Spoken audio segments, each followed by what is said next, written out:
ce que disent les calvinistes.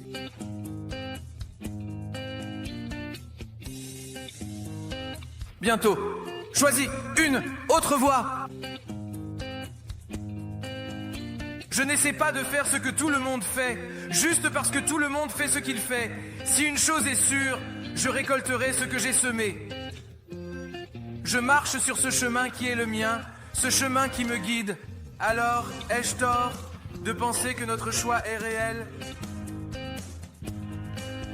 Alors, ai-je tort de penser que nous sommes responsables quand nous voyons, mais c'est juste ce qui est réel? C'est l'heure. Le podcast Sotériologie 101, où Dieu est le plus glorifié par son amour et sa provision pour tous les gens. Bienvenue à votre hôte, le directeur de l'apologétique pour les baptistes du Texas, professeur adjoint de théologie et pasteur enseignant local, Dr. Leighton Flowers. Bonjour, je m'appelle Leighton Flowers, le directeur de l'apologétique pour les baptistes du Texas. Vous allez entendre directement John Lennox. J'ai fait une vidéo sur la vision du calvinisme de Ravi Zacharias et je viens de lire un article de lui. Certaines personnes n'ont pas aimé cela parce qu'elles pensaient qu'elles allaient entendre Ravi lui-même et je comprends cela. Chaque fois que je clique sur une vidéo YouTube, je veux entendre ce que je pense entendre. Et donc, vous allez réellement entendre John Lennox ici expliquer son point de vue. Maintenant, laissez-moi juste dire quelque chose. Cette génération plus âgée d'apologistes comme John Lennox et Ravi Zacharias sont des apologistes. Ces gars-là restent souvent conciliants lorsqu'il s'agit des grands débats.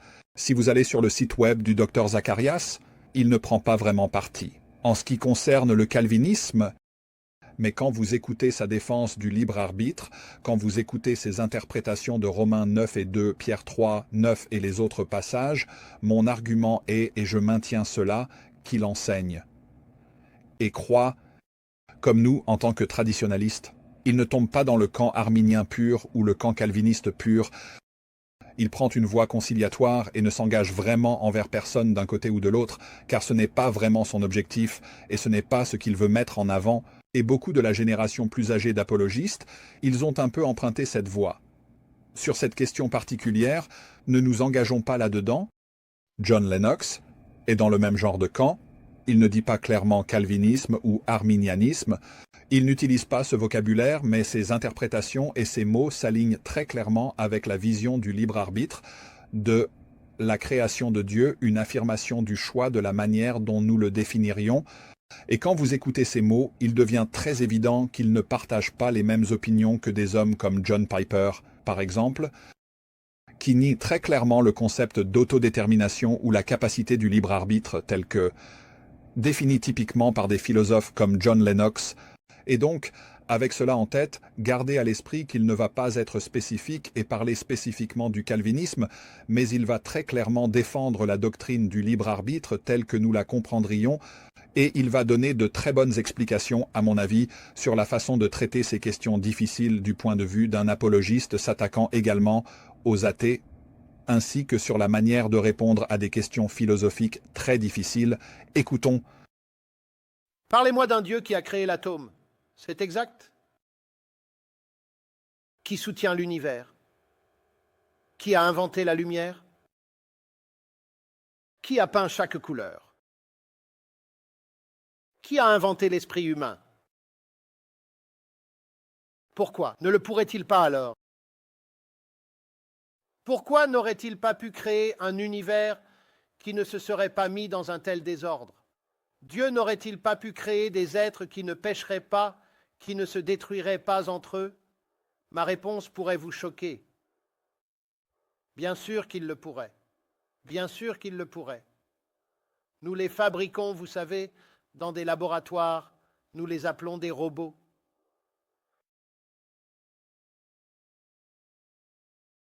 Bien sûr, vous pouvez créer des êtres qui ne sont pas moraux. Mais maintenant, j'ai une femme et je suis marié à la même depuis 44 ans, ce qui n'est pas mal, n'est-ce pas? Maintenant, imaginez si j'avais une épouse robotique, une très sophistiquée avec l'écran approprié et vous savez, toute la technologie sophistiquée des iPads. Alors je rentre de l'université Reese et ma femme vient à la porte et l'écran brille tout. Je vois un mot marqué « embrasser ». Alors je dis « embrasser » et je reçois un magnifique baiser robotique. Eh bien, pourquoi riez-vous? Mais vous dites, serait-ce un vrai baiser?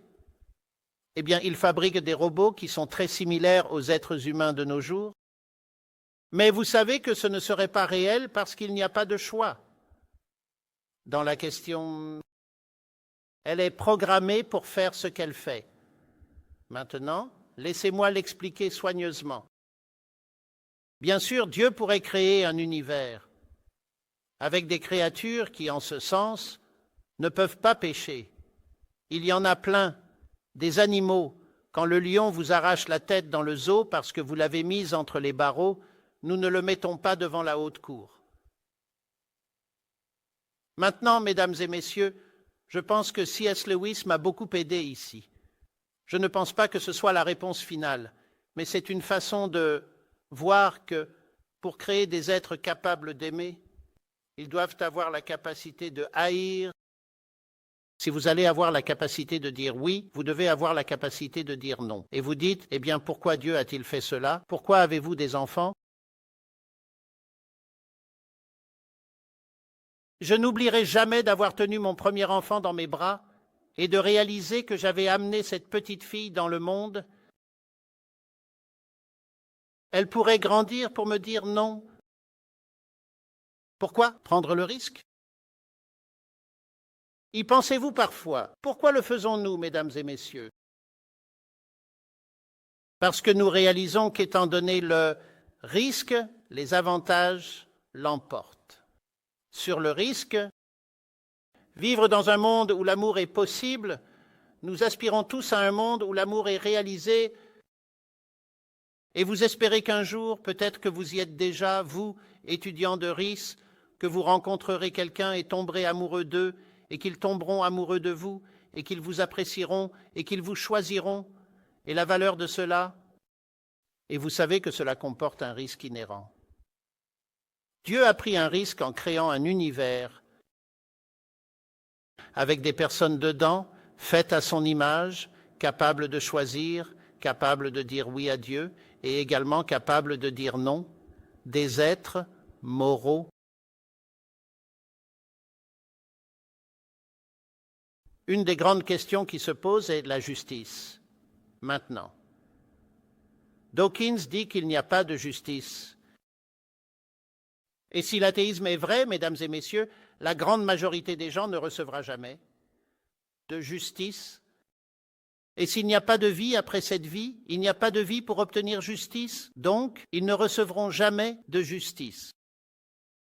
Et pourtant, nos cœurs humains crient « justice ». Ils sentent que nous vivons dans un univers moral, qu'il doit y avoir quelque chose, quelque part. Sinon, notre notion de justice n'est qu'une pure illusion et elle se moque de nous. Que peut dire l'athéisme dans le contexte d'une injustice massive? Hitler a tué 6 millions de Juifs, puis il prend un pistolet et se tire une balle dans la tête et il s'en est sorti. Parce qu'il n'aura jamais à faire face à une question ultime de responsabilité. Est-ce vrai? Je pense qu'il y a quelque chose en chaque être humain qui dit que cela ne peut pas être vrai. Maintenant, bien sûr, un sentiment dans nos cœurs. Que quelque chose ne peut pas être vrai ne signifie pas que ce n'est pas vrai. Mais comme l'a souligné C.S. Lewis, il serait très étrange que dans un monde où nous avons un appétit pour la nourriture, il n'y ait pas de nourriture. Dans un monde où nous avons un appétit pour le sexe, il n'y aurait pas de sexe. Dans un monde où nous découvrons que nous avons un appétit pour l'amitié, la justice et la moralité, il n'y en aurait pas. Il a dit que ce serait un monde très étrange. Richard Dawkins m'a dit une fois, oui, le tableau que je dresse est sombre, mais cela ne signifie pas qu'il est faux. J'ai dit, Richard, cela ne signifie pas qu'il est vrai non plus.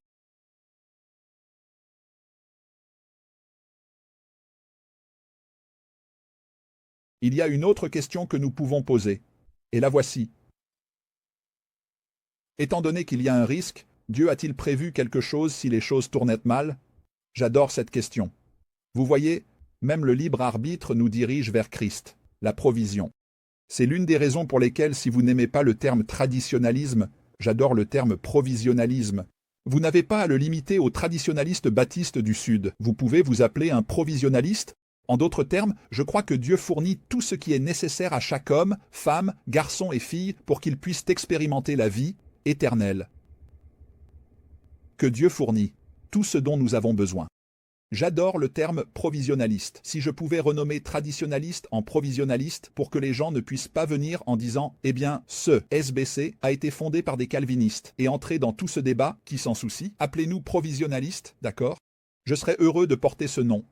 C'est un excellent terme pour décrire notre point de vue parce que Dieu, dans sa grâce, non pas parce qu'il y est obligé, mais parce qu'il est un Dieu aimant et choisi de le faire, il fournit les moyens par lesquels tout le monde peut être sauvé. Et j'adore ses explications sur la doctrine du libre arbitre en se référant à C.S. Lewis et à ce à quoi ressemble le véritable amour et la relation. Demandez à n'importe quel enfant, veux-tu ce vrai chiot ou veux-tu ce faux chiot qui ressemble exactement? Ils se ressemblent exactement. Celui-ci est faux. Celui-ci n'est pas réel. Celui-ci est juste un animal en peluche, mais il ne va pas faire ses besoins sur votre tapis. Il ne va pas ronger vos jouets préférés. Il ne fera jamais rien que vous ne voulez pas qu'il fasse. Il fera exactement ce que vous voulez qu'il fasse. Voulez-vous ce faux chiot? Il ne bougera que lorsque vous voudrez qu'il bouge. Il ne fera que ce que vous voulez qu'il fasse. Ou voulez-vous ce vrai chiot ici qui essaie de s'enfuir? Lequel voulez-vous? Chaque enfant va choisir le vrai chiot. Pourquoi? Pourquoi? Parce que c'est un amour qui vaut la peine d'être eu. C'est pourquoi. C'est pourquoi nous croyons au libre arbitre. C'est pourquoi nous croyons que les gens peuvent prendre leurs propres décisions quant à qui ils adorent et servent. Et ce concept et cette idée que Dieu vous change de manière irrésistible ou efficace pour vous faire le désirer créent en quelque sorte un monde d'automates que C.S. Lewis l'utilise lorsque vous l'amenez à ce point de vue. Pour comprendre que nous sommes vraiment des personnes responsables. Je voulais aussi mentionner que la réponse de Ravi Zacharias au concept de libre arbitre et ses vidéos sur le libre arbitre, tapez Ravi Zacharias et libre arbitre et vous entendrez l'éthique de l'amour et son explication de ce que cela signifie et de son importance. Et il fait en fait référence, dans l'article que j'ai lu dans cette autre vidéo, à une citation de J.I. Packer. Et parce qu'il cite J.I. Packer, certaines personnes ont pensé que ça signifie qu'il est calviniste car J.I. Packer est calviniste. Rappelez-vous, cependant, vous revenez et regardez la vidéo avec J.I. Packer. Et J.I. Packer soutient simplement ce qu'il appelle une antinomie, où il y a cet inconnu, ces deux lignes parallèles qui signifient une sorte d'éternité. Et nous croyons simplement que Dieu est souverain et que l'homme est responsable. Eh bien, nous pouvons tous dire que nous croyons que Dieu est souverain et que l'homme est responsable. La question est si vous définissez la souveraineté comme un contrôle divin méticuleux, et que vous définissez le libre arbitre comme pas vraiment.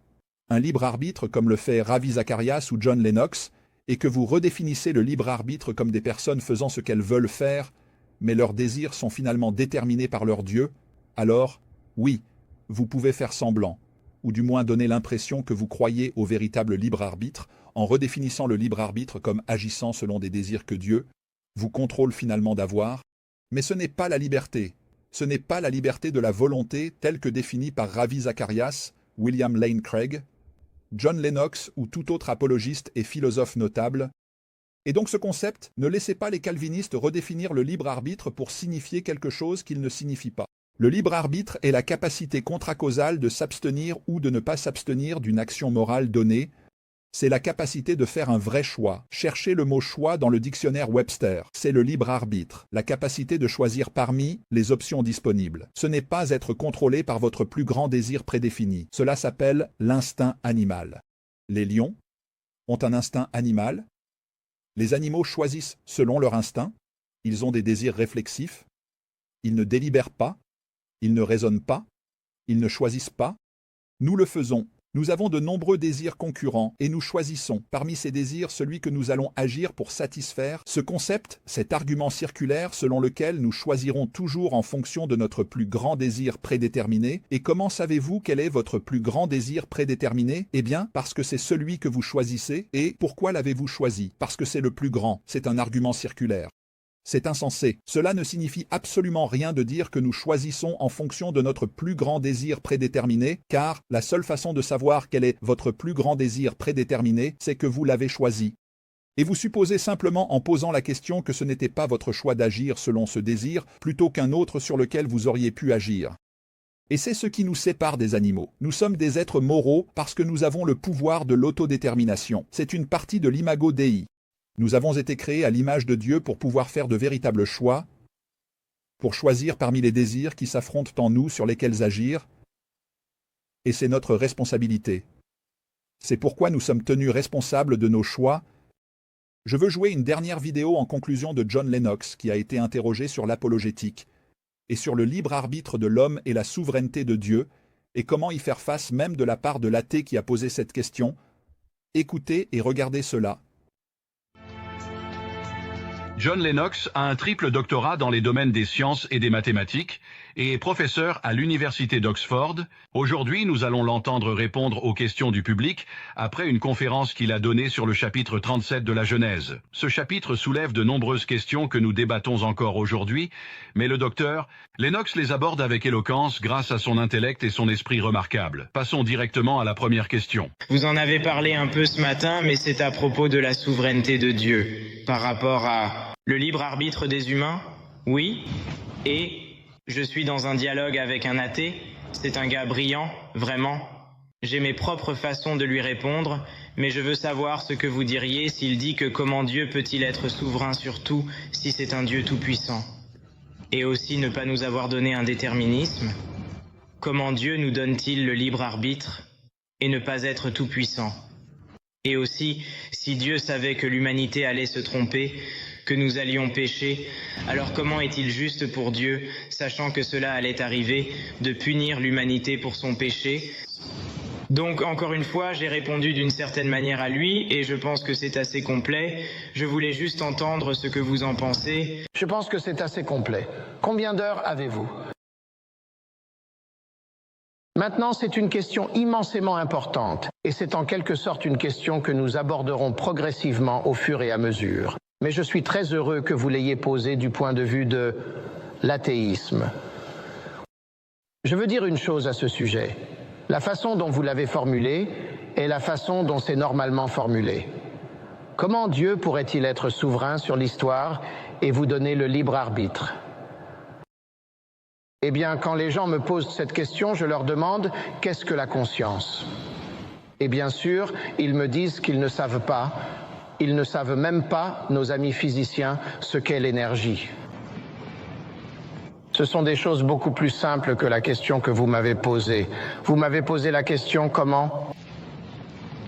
Maintenant, le comment de ces choses profondes, il y en a beaucoup. Nous ne pouvons tout simplement pas répondre. Comment Dieu a-t-il parlé l'univers à l'existence? Je ne sais pas. Mais qu'il l'ait parlé à l'existence, je crois qu'il y a des preuves pour cela. Donc, je fais la distinction entre le comment et le fait, et l'importance de cela est la suivante, que vous pouvez voir les preuves dans les Écritures et dans l'expérience également, que c'est la manière la plus sensée de comprendre l'univers. En d'autres termes, je prends les Écritures au sérieux. Et quand les Écritures me disent que Dieu règne, que son royaume est, était et sera toujours, je le crois. Quand j'entends le Fils de Dieu se tenir sur terre et dire à Jérusalem « Combien de fois j'aurais voulu vous rassembler sous mes ailes et vous ne le vouliez pas », je le crois aussi que nous avons une réelle capacité à dire oui ou non à Dieu. Comment cela fonctionne? Je ne sais pas. Laissez-moi vous illustrer cela, car vous pourriez trouver cela utile. Et arrêtez-moi si je l'ai dit hier, mais je ne pense pas l'avoir fait. Je l'ai dit récemment quelque part. Je vieillis. Vous devez me pardonner. Mais on m'a posé une question lors d'une grande conférence que j'ai donnée à environ 500 physiciens, des physiciens très expérimentés en Angleterre. Un homme est venu me voir après et dit, vous savez, c'était une conférence très intéressante sur la science et la religion, mais je perçois que vous...